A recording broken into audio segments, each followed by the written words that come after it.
Hello and welcome to Synapse NG, where science meets everyday life. I'm your host, Dr.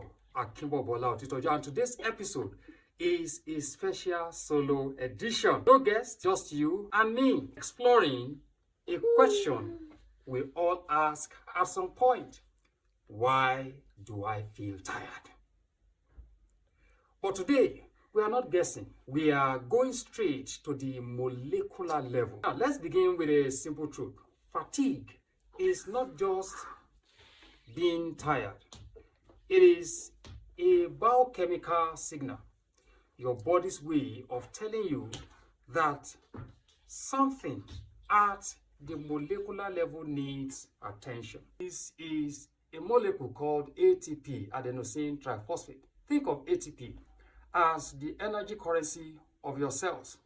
Every single action your body performs, from muscle contraction to brain activity, depends on adenosine triphosphate. Now, when ATP is broken down, it releases energy and becomes ADP, that is adenosine diphosphate. If your body cannot efficiently regenerate ATP, energy supply drops and fatigue sets in. What disrupts this ATP cycle? Let's break it down into three key biochemical mechanisms. Number one, impaired glucose metabolism. Now, your body primarily generates ATP through glucose metabolism, especially via pathways like glycolysis and the citric acid cycle. Now, when glucose is low, poorly utilized, ATP production declines. This can happen due to one, skipping of meals, two, insulin resistance, or three, prolonged fasting without adaptation. Now, the result is this: low cellular energy, also known as fatigue. Another mechanism is oxygen limitation and mitochondrial function. Now, inside our cells are structures called mitochondria, the powerhouses, where most ATP is produced through oxidative phosphorylation.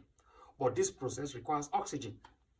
Now, when oxygen delivery is reduced, maybe due to poor circulation, anemia, or even shallow breathing, your cells switch to less efficient pathways. This leads to accumulation of lactate and that familiar feeling of muscle fatigue and weaknesses. The third biochemical mechanism is accumulation of metabolic byproducts.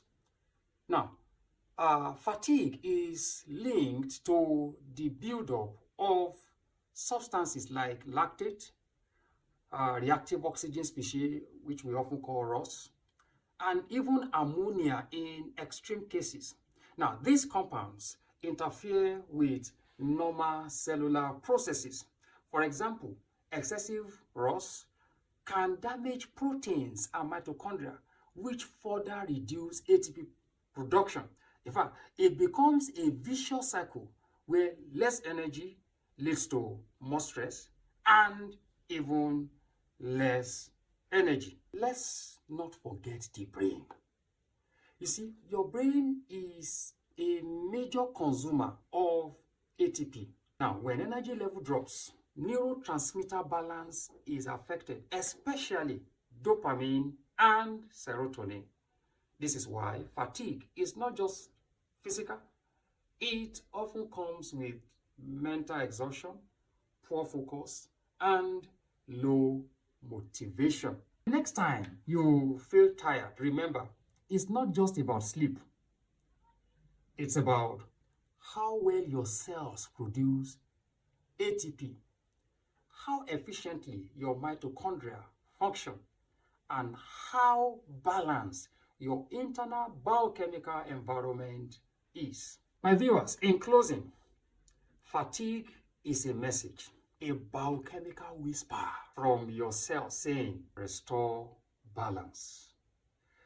Thank you for joining me on this special edition of Synapse NG. I am Dr. Akinbobola Otitoju, reminding you, understanding your biology is the first step to mastering your health. Stay curious and stay informed. Bye for now.